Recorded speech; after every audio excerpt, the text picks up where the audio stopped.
Class, welcome back to your own YouTube channel be the commerce and study वहीं जहां concept सही। So class, आज हम discuss करेंगे अपने बीबीए बीकॉम ऑनर्स के मनी एंड बैंकिंग की यूनिट 4 को। मे बी यूनिट 4 विजिबल ना हो, बट आप ऐसे याद रखिए हम क्या डिस्कस कर रहे हैं, यूनिट 4 डिस्कस कर रहे हैं जिसका नाम है बैंकिंग सिस्टम। जिसपे मैंने आपको इसके पार्ट 1 में आपको मैनेजमेंट बताया था कि बैंकिंग क्या होती है, बैलेंस शीट क्या होती है बैंक की, और मीनिंग बताया था, और एसबीआई कहाँ से शुरुआत हो गई थी एसबीआई की और वो कहाँ तक अब लाइव कर रहा है।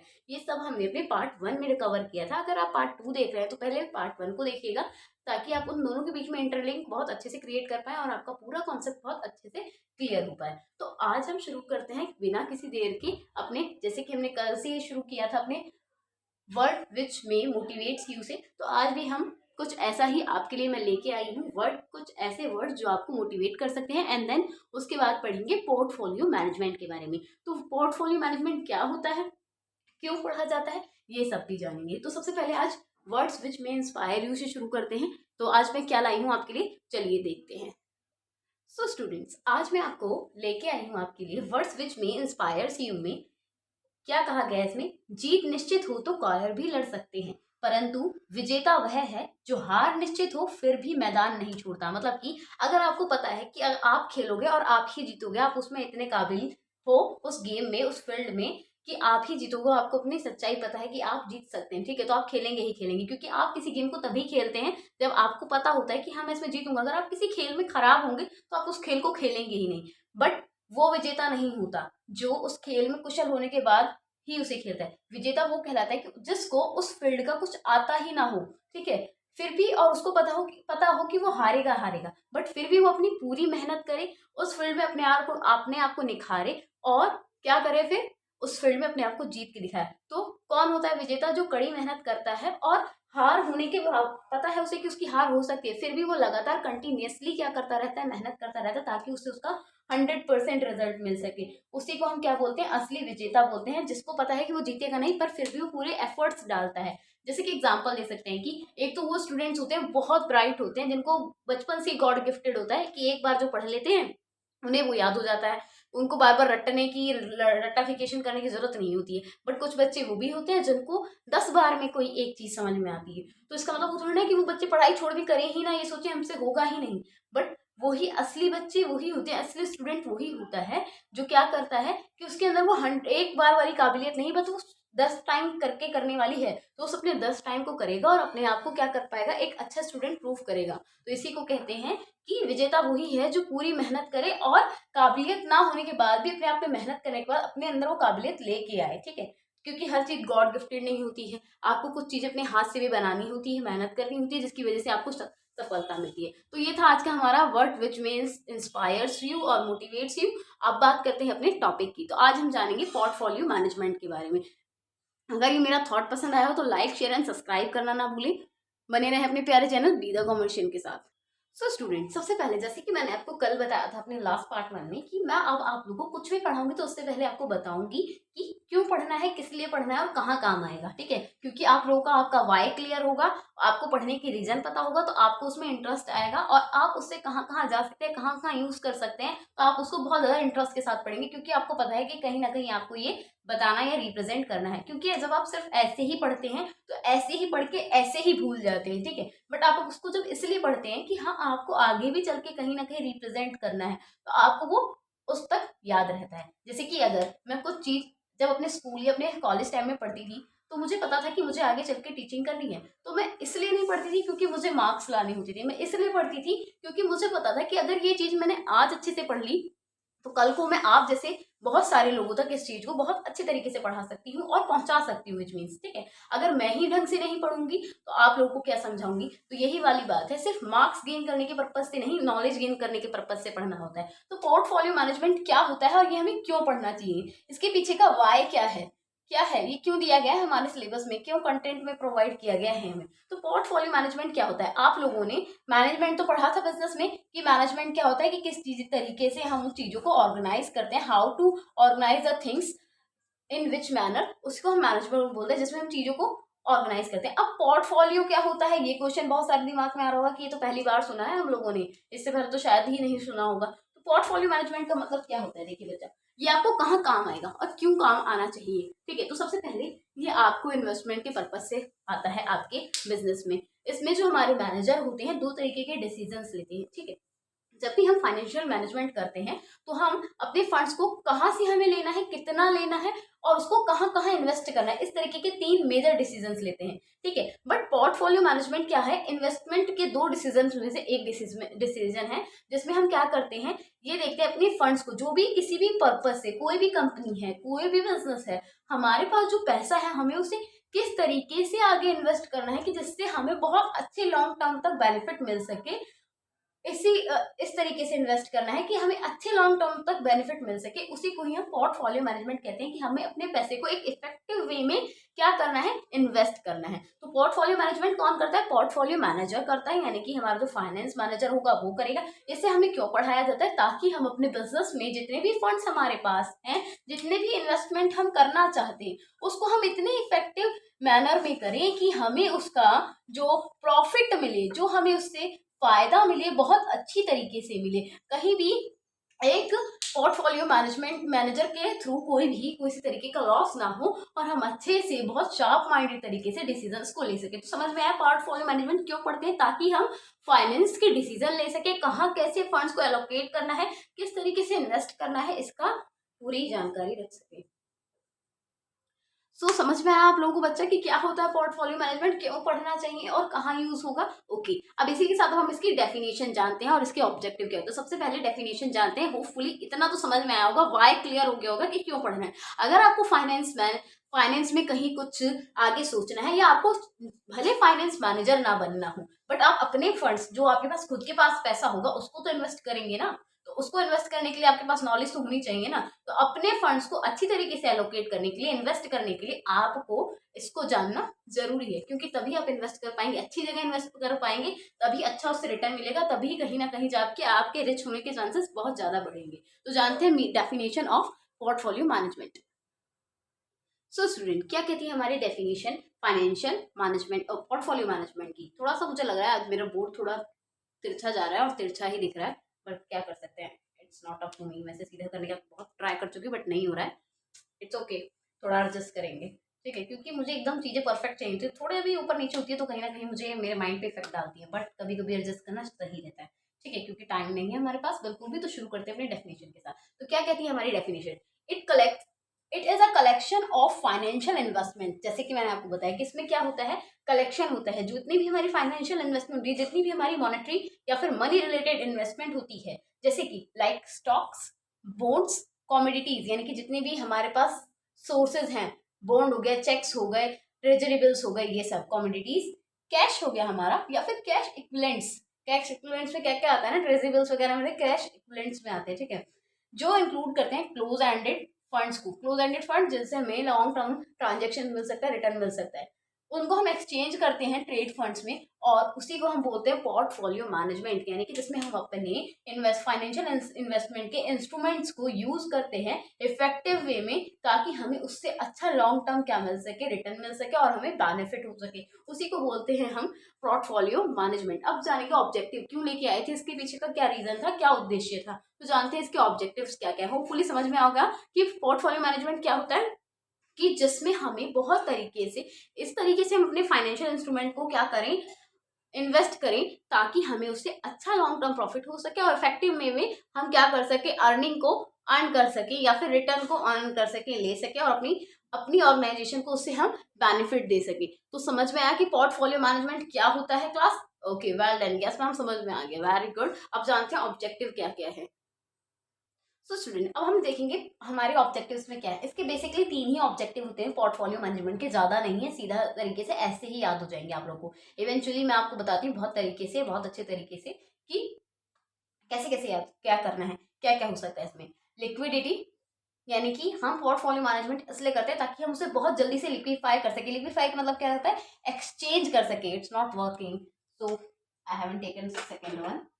सो जिसको हम क्या कर सके, एक्सचेंज कर सके। विजिबल है, यस विजिबल होगा क्योंकि मुझे दिख रहा है, तो आपको ऑब्वियसली दिखेगा, जबकि मैंने आज स्पेक्स भी नहीं लगाए हैं। सो लिक्विडिटी यानी कि एक्सचेंज कर सके हम इजीली, यानी कि जैसे कि आपके पास बॉन्ड है, ठीक है, आपके पास बॉन्ड है, बॉन्ड को आपने इन्वेस्ट किया कहीं जाके, किसी किसी कैपिटल मार्केट या मनी मार्केट में जाके उसको इन्वेस्ट किया, तो आप क्या करेंगे, उसको इन्वेस्ट करेंगे, उसको सेल करेंगे, सेल करते ही क्या मिलेगा आपको, उससे पैसा मिल जाएगा। तो इसीलिए इसको कहते हैं, ऐसा मैनेजमेंट होना चाहिए पोर्टफोलियो, ऐसा इन्वेस्टमेंट होना चाहिए कि उसको हम जल्दी से क्या करें, इजीली क्या कर सके, लिक्विफाई कर सके। इसीलिए उसको कहा कि ऐसी इन्वेस्टमेंट होनी जो लिक्विडिटी में डील करती हो। फिर क्या है, सेफ्टी, ऐसा नहीं कि कहीं भी जाके आपने इन्वेस्ट कर दिया, ठीक है, उसका कुछ पता ही नहीं है कि कितने % आपको रेट ऑफ इंटरेस्ट मिल रहा है, क्या कब तक चलेगा, कब तक आपको वो क्या करेंगे, वापस से देंगे, उसका रिटर्न कब तक मिलेगा और क्या प्रॉफिट रेट रहेगा। नहीं, ऐसी जगह इन्वेस्ट करना है जहां आप पैसा लगा रहे हैं उसकी 100% गारंटी हो, क्योंकि पूरी फर्म की जिम्मेदारी आपके हाथ में है। तो आप ऐसे ही कहीं भी जाके इन्वेस्ट नहीं कर देंगे। इस तरीके से आपको इन्वेस्ट करना है कि उससे आपको अच्छा रिटर्न ऑफ रेट मिले और साथ ही साथ आपको बेनिफिट्स मिले और गारंटी भी हो कि आपको मिलेगा ही मिलेगा, किसी को भी ऐसे ही नहीं दे देते हैं, ठीक है। देखिए, प्रॉफिटेबिलिटी, प्रॉफिटेबिलिटी क्या है, मतलब कि जहां भी आप इन्वेस्ट करें उससे आपको प्रॉफिट बहुत अच्छी रेंज में हो, ताकि आप उसको कहीं ना कहीं उस फंड को ऐसे यूज कर सकें कि आपकी कंपनी आपके ऊपर भी प्राउड फील करे कि हाँ, आपने इस जगह अपने फंड्स को एलोकेट किया था कि आप उससे अच्छा अर्निंग अब ले रहे हैं, ठीक है। तो ये 3 थी इसके objective, liquidity, safety and profitability, याद हो जाएगा, लिक्विडिटी, सेफ्टी, प्रॉफिटेबिलिटी, ठीक है। एल एफ पी PSF भी कर सकते हैं इसे याद, इससे याद रहेगी, 3 ऑब्जेक्टिव थे। अब इसके बाद जानेंगे हम कि पोर्टफोलियो, एक बैंक की पोर्टफोलियो लाइबिलिटीज कौन कौन सी होती हैं और उसके एसेट्स कौन कौन से होते हैं, ठीक है, क्योंकि बैंक के बारे में पढ़ रहे हैं, सीधी सी बात है, तो हम बैंक की ही जानेंगे, उसकी पोर्टफोलियो लाइबिलिटीज एंड एसेट्स कौन कौन से होते हैं, तो जानते हैं। सो स्टूडेंट, अब हम जानेंगे अपने बैंक पोर्टफोलियो के एसेट्स एंड लाइबिलिटीज के बारे में कि हमारा जो बैंक है उसके पोर्टफोलियो में कौन कौन से लाइबिलिटीज और एसेट्स आते हैं। तो देखिए, क्या क्या आता है, शेयर कैपिटल आएगी हमारी, जैसे कि आप जानते ही हैं कि शेयर कैपिटल हमारी क्या है, एक पोर्टफोलियो कैपिटल, शेयर कैपिटल आएगी हमारी पोर्टफोलियो में, ठीक है, बैंक के। रिजर्व फंड आएगा, डिपॉजिट फ्रॉम पब्लिक आएगा, और बैंक बोरोवर्स, किसी भी अदर बैंक से अगर हमने बोरो किया हुआ है तो भी हमारे लाइबिलिटीज में आएंगे। लाइबिलिटीज का मतलब क्या होता है, दायित्व, जो आपको करना ही करना है, आपका ये क्या है, ये आपका कर्तव्य है, ठीक है। एसेट्स में क्या है कि कौन कौन सी संपत्ति आपके पास है, तो इसमें कैश आ जाएगा, कितना रोकड़ है आपके पास, कितना आपके पास पैसा है, यानी कि मनी एट कॉल और शॉर्ट नोटिस की कितना पैसा आपके पास वो है जो आपके पास आना है, जिसे आप शॉर्ट नोटिस पे और मतलब कॉल पे मंगा सकते हैं नोटिस भेज के, बट अभी है नहीं, आएगा आपके पास, ठीक है। बिल्स डिस्काउंटेड, जितने भी आपने डिस्काउंट किए हैं बिल पे वो, इन्वेस्टमेंट, जहां जहां आपने इन्वेस्ट किया हुआ है, एडवांस, जितना भी आपने लोगों से एडवांस लिया हुआ है, और साथ ही साथ अदर आइटम्स की जो भी रिमेन बचता है, छोटा मोटा फिक्स एसेट, सोन सोन, वो आप इसमें ऐड कर सकते हैं। करंट एसेट हो गया आपका, करंट एसेट्स हो गया, ठीक है। तो लाइबिलिटीज और एसेट्स में क्या क्या आया, share capital, reserve fund, deposit from public, bank borrowers, assets में आया cash, money and call, bills discounted, investment, advance, other item. तो अब आपको अगर बैंक की पोर्टफोलियो लाइबिलिटी एंड एसेट्स की बैलेंस शीट बनाने के लिए कहेंगे तो आप ये सब चीज में इंक्लूड कर सकते हैं, यस सर या यस मैम, है ना, कर सकते हैं, वेरी गुड। मैं अपना जेंडर भूल गई हूँ, देखिए सर और मैम बोल रही हूँ, इट्स ओके, क्योंकि हो जाता है। अब हम जानेंगे एनपीए के बारे में, नॉन परफॉर्मिंग एसेट्स के बारे में, कि हमारे बैंक के पास बहुत सारे नॉन परफॉर्मिंग एसेट्स, एसेट्स तो होते हैं नॉर्मल, बट कुछ होते हैं non performing assets. Non performing इनके नाम से ही पता चल रहा है कि यहाँ पे कोई ना कोई डिफॉल्ट होता है। ये 2 तरीके के होते हैं, इंटरनल एंड एक्सटर्नल। ये भी बहुत बड़ा रोल प्ले करते हैं, जिससे डायरेक्ट क्वेश्चन आता ही आता है कि नॉन परफॉर्मिंग एसेट्स लाइबिलिटीज के बारे में एक बार को फिर भी आपसे बाद में पूछें, बट कुछ ऐसा इंटरेस्टिंग पूछेंगे, क्योंकि अब आपका कंटेंट चेंज हो रहा है, डेवलपमेंट्स हो रहे हैं, जरूरी नहीं है कि प्रीवियस से ही उठा के पूछे, कुछ नया भी आप लोगों से पूछ सकते हैं। तो एनपीए के बारे में पता होना चाहिए, नॉन परफॉर्मिंग एसेट्स क्या होते हैं, तो बताते हैं आपको नॉन परफॉर्मिंग एसेट्स के बारे में। ओके, जहां डाउट हो आप वहां मुझे कमेंट करके पूछिएगा, कोई दिक्कत नहीं है, मैं आपके सभी के कमेंट्स का रिप्लाई करूंगी, don't worry about it. So student, जानेंगे नॉन परफॉर्मिंग एसेट्स के बारे में। देखिए, आज मेरा ट्राइपॉड ही थोड़ा तिरछा हो रहा है, इसीलिए ही तिरछा आपको दिख रहा है। हाँ, मैं कोशिश कर सकती हूँ इसको सीधा करने की, बट अगर मैं इसे ऐसे पकड़ के खड़ी रहूंगी तो ऑब्वियसली आपको बताया एक्सप्लेन कौन करेगा। सो इट्स ओके, एडजस्टेड, मुझे सेटिस्फेक्शन नहीं है, इसीलिए बार बार आपको डिस्टर्ब करती हूँ मैं बीच में से, बट इट्स ओके इवेंचुअली। इससे पहले वाला जो पार्ट 1 मैंने आप लोगों को दिया था, ये बताती हूँ मैं आपको क्या, ये पार्ट 1 मैं पहले ही रिकॉर्ड कर चुकी थी, बट उसमें से बैकग्राउंड नॉइज थोड़ा इतना आ रहा था, वैसे इतना भी नहीं था, पर वो मुझे इतना लग रहा था, इसीलिए वो पूरा आधे घंटे का क्लास मैंने फिर से रिकॉर्ड किया, ताकि आप लोगों तक वो एकदम प्रॉपरली पहुंचे, और किसी को सेटिस्फेक्शन मिले या ना मिले, मुझे जरूर मिलना चाहिए, इसीलिए वो मैंने आपका दोबारा से रिकॉर्ड किया, उसको मैं अपलोड भी कर चुकी थी, बट फिर मैंने उसको डिलीट किया एंड दोबारा से अपलोड किया, आप लोगों के लिए दोबारा रिकॉर्ड किया। कभी कभी ऐसा होता है कि मैं दिन में या इवनिंग में शूट करती हूँ तो बहुत ज़्यादा बैकग्राउंड नॉइस आता है, तो इसीलिए मैं रात को ज़्यादा प्रेफर करती हूँ, क्योंकि आसपास बहुत शांति होती है इसीलिए। क्योंकि पीछे से नॉइस आता है तो कहीं ना कहीं आप लोगों को भी इंटरप्शन होता होगा, आई नो इट, ठीक है। क्योंकि मैं आप लोगों को जब भी कुछ कंटेंट प्रोवाइड करती हूँ तो मैं एज अ टीचर नहीं, एज अ स्टूडेंट देखती हूँ उस पूरे कंटेंट को, कि अगर मैं होती आपकी जगह तो मैं क्या मांगती अपने टीचर्स से। तो इसीलिए अगर आपको कहीं भी कुछ लेक ऑफ लगता है तो आप मुझे फ्री फील करके कमेंट कर सकते हैं, मेरे इंस्टा आईडी पे जाके उस पर भी डाउट ले सकते हैं कि मैम हमें यहाँ यहाँ प्रॉब्लम है। और मैंने एक चीज और सोची है आप लोगों के लिए, अगर आपको मुझसे नोट चाहिए तो आपके कहने पे मैं टेलीग्राम पे भी एक अपना अकाउंट जनरेट करूंगी, या फिर आप मुझे इंस्टा पे भी डीएम कर सकते हैं, मैं आपको उस पर भी नोट्स प्रोवाइड करना शुरू कर सकती हूँ। मेरे खुद के हैंड नोट्स होंगे जो आपको बहुत जल्दी हेल्प करेंगे अपने कंटेंट को कवर करने के लिए। तो वैसे तो आप यहाँ से भी स्क्रीनशॉट ले सकते हैं, बट अगर आपको फिर भी चाहिए कि हाँ कुछ ऐसा हो आप जिसको क्विकली पढ़ सके, क्योंकि यहाँ मैं आपको थोड़ा डिटेल में पढ़ाती हूँ, वहाँ पे नोट्स में मैं अपने कन्वीनियंस के अकॉर्डिंग या आप लोगों के इजी लैंग्वेज के अकॉर्डिंग अच्छे नोट्स प्रोवाइड कर सकती हूँ। बाकी जल्द ही मैं आपको शायद एक गुड न्यूज़ भी देने वाली हूँ, जिससे कि आपको बहुत अलग ही फील होगा कि हाँ क्या है, कहाँ से क्या चीज़ें आ रही हैं, बट ये थोड़ा सीक्रेट है। मे बी नेक्स्ट मंथ ये सीक्रेट रिवील किया जाएगा और आप लोगों तक एक बिग अपडेट पहुंचाई जाएगी, ठीक है। तो बने रहे मेरे प्यारे, मेरे नहीं कह सकते हमारे प्यारे अपने चैनल बी द कॉमर्शियन के साथ। अब शुरू करते हैं अपने नेक्स्ट टॉपिक के बारे में। तो नॉन परफॉर्मिंग एसेट्स क्या होते हैं? नॉन परफॉर्मिंग एसेट्स वो होते हैं एनपीए जिसे कहते हैं हम शॉर्ट फॉर्म में, जहाँ पे आपके एग्जाम में एनपीए करके भी पूछ सकता है।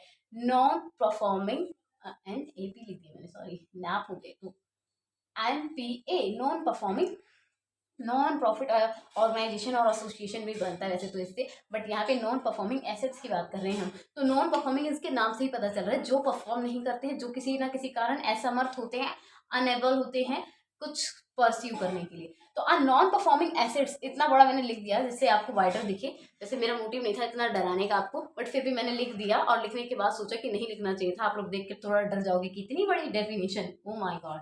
तो नहीं, यहाँ से शुरू करते हैं, उसे छोड़ देते हैं, ठीक है। अ लोन और एडवांस, ठीक है, एक लोन या फिर एक advance for which the principal और इंटरेस्ट, जिसका प्रिंसिपल और उसका इंटरेस्ट पेमेंट, ठीक है, इज ओवर ड्यू, जो रुका हुआ है, for a period of 90 days, ठीक है, 90 डेज का उसका पीरियड था, तब तक के लिए वो पे नहीं हुआ है, रुका हुआ है, 90 दिन हो गए हैं उसको, उसी को हम क्या बोलते हैं? नॉन परफॉर्मिंग एसेट्स बोलते हैं। कि 90 दिन यानी कि 3 महीने का समय हो चुका है, बट अभी तक उसकी पेमेंट ओवर ड्यू है, इसीलिए हमने उसको किस चीज का करार दे दिया है? हमने इसे नॉन परफॉर्मिंग एसेट्स का करार दे दिया है, इसको दोषी बना दिया है कि आप भाई एनपीए हो, नॉन परफॉर्मिंग एसेट्स हो, ठीक है। इन सब में कौन कौन से चीजें हैं जिनको हम इंक्लूड करते हैं? लोन और एडवांस आ जाते हैं, जो that are default in arrear, जिनको प्राप्त करने में, जिनको रिसीव करने में किसी न किसी तरीके की असुविधा होती है, डिफॉल्ट होता है, ठीक है।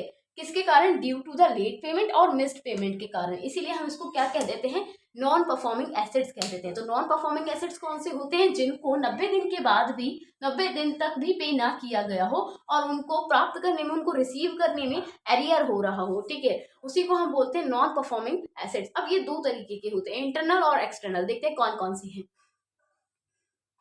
सो स्टूडेंट, एनपीए के यानी कि नॉन परफॉर्मिंग एसेट्स के दो पार्ट्स हैं, जिसमें एक आता है इंटरनल, एक आता है एक्सटर्नल, ठीक है। तो एक्सटर्नल और इंटरनल्स में कौन कौन से हैं ये जानते हैं। आज की हमारी क्लास पार्ट 2 में अब हमने बैंक की बैलेंस शीट को कैसे कैसे मेंटेन करते हैं ये जाना, और ऐसे ही अपने पार्ट 1 में जाना था कि बैंक की बैलेंस शीट में हम क्या क्या चीज इंक्लूड करते हैं, कैसे उसकी बैलेंस शीट बनाते हैं, और एसबीआई के बारे में जाना था। अब जो हम इसका पार्ट 3 रिकॉर्ड करेंगे उसमें मैं आपको पूरा इंडियन बैंकिंग स्ट्रक्चर बताऊंगी, कहाँ से शुरू होके कहाँ तक चल रहा है, कौन कौन से हमारे रीजनल बैंक्स है, कौन कौन से हमारे रूरल बैंक्स हैं, और कौन कौन से कोऑपरेटिव बैंक्स हैं, और कहाँ कहाँ कौन कौन सा बैंक वर्क करता है, और कौन कौन सी सर्विसेज बैंक के थ्रू प्रोवाइड की जाती है, जैसे कि एटीएम कार्ड हो गए, डेबिट कार्ड हो गए, क्रेडिट कार्ड हो गए, नेट बैंकिंग हो गई, ये सब कहाँ से शुरुआत हुई थी, इनका ओरिजिन कहाँ से हुआ था।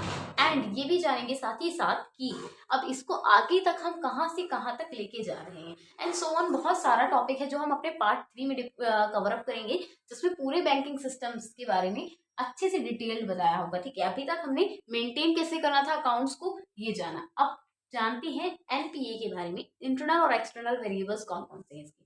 तो एक्सटर्नल वेरिएबल्स में क्या क्या आएगा हमारा, तो सबसे पहला वेरिएबल है हमारा विलफुल डिफॉल्ट, यानी कि जब किसी ने अपने इंटरनल मतलब जब उसके खुद ही से उसमें बहुत सारे चेंजेस आए हों, ठीक है। विलफुल डिफॉल्ट यानी कि खुद ही के कारण वो पेमेंट ना की पाई, कोई ऐसा उसका अंदर का फैक्टर रहा हो जिसकी वजह से उसका पेमेंट ना हो पाई हो, ठीक है। इंडस्ट्रियल सिकनेस यानी कि कुछ ना कुछ बाहर से ऐसा लेक ऑफ इंफॉर्मेशन हुआ हो, लेक ऑफ कम्युनिकेशन हुआ हो इंडस्ट्री से किसी पर्पज से, जिसकी वजह से वो उसका पेमेंट ना कर पाए हो। फिर लेक ऑफ डिमांड कि ऑर्गेनाइजेशन ने ही डिमांड नहीं की उसकी कि आपको रीपेमेंट करना है या पेमेंट करना है, ठीक है। इफ इनइफेक्टिव रिकवरी जैसे होता है ना, बैंक बहुत से बैंक ऐसे होते हैं अपना पैसा लेने के लिए बहुत ज़्यादा क्या करते हैं, दबाव डालते हैं अपने कंज्यूमर के ऊपर कि नहीं आप हमें पे कीजिए, जैसे इंश्योरेंस वाले बहुत करते हैं, या फिर कोई जो फाइनेंशियल इंस्टीट्यूट्स होते हैं वो XYZ, ऐसे किसी का डायरेक्टली नेम नहीं लेना चाहिए, वो लोग उनका इतना इफेक्टिव होता है रिकवरी सिस्टम कि कस्टमर्स को पेमेंट टाइम पे करनी होती है। बट बहुत से ऐसे भी होते हैं जो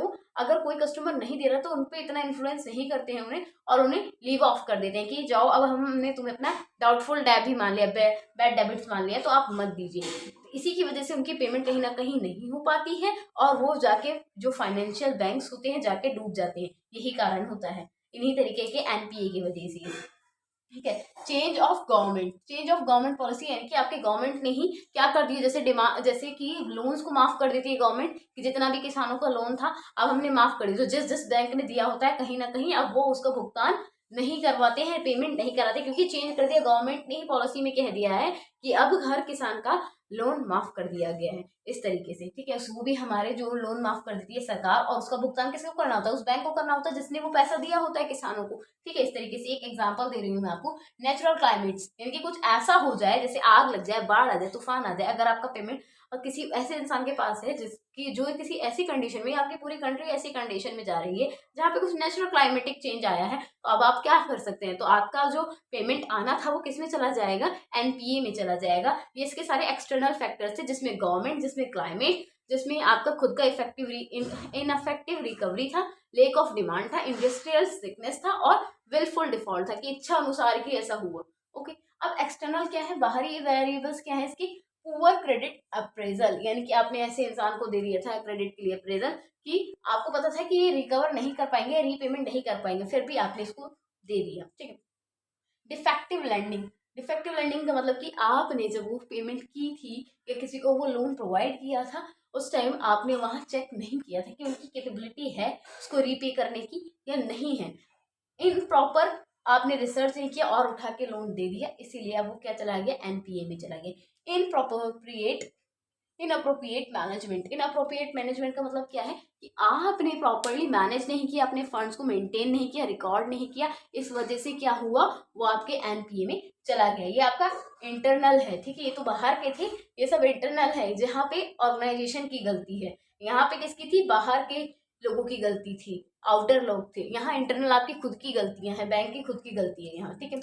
इन प्रॉपर स्वॉट एनालिसिस यानी कि स्ट्रेंथ, वीकनेस, ऑर्गेनाइजेशन और थ्रेट को यहाँ इन्होंने एनालाइज नहीं किया और सीधा सीधा आपने लोन प्रोवाइड कर दिया। इन रेगुलर इंडस्ट्रियल विजिट, अब जहाँ पे आपने जिस भी पर्सन को वो दिया था लोन, उसके साथ आपने कंटिन्यूसली अपना टच नहीं बना के रखा, इसलिए यहाँ पे in regular industrial visit consider कर लिया गया। तो ये थी हमारे NPA की एक्सटर्नल और इंटरनल वेरिएबल्स। अब इसी के साथ साथ जानते हैं क्या कहा हमने कि क्या क्या जाना, हमें अपने बैंकिंग सिस्टम के बारे में जाना, यहाँ पे जाना कौन कौन से एक्सटर्नल इंटरनल फैक्टर थे, नॉन परफॉर्मिंग एसेट्स कौन से थे, एसेट्स कौन से थे पोर्टफोलियो की, और उसकी लाइबिलिटीज कौन कौन सी थी, ठीक है, ये सब जान लिया। अब जो हमारा इसका पार्ट 3 रिकॉर्ड करेंगे, हम उसमें इंडियन बैंकिंग सिस्टम के बारे में जानेंगे और कौन कौन सी फैसिलिटीज वो हमें प्रोवाइड करा रही है, ये सब जानेंगे। तो इसी के लिए आज के लिए इतना ही क्लास। अब होपफुली क्लास को मैं यही ओवर करती हूँ, आपको बहुत सारी इन्फॉर्मेशन मिली होगी, कॉट ऑफ द डे आपको बहुत पसंद आया होगा।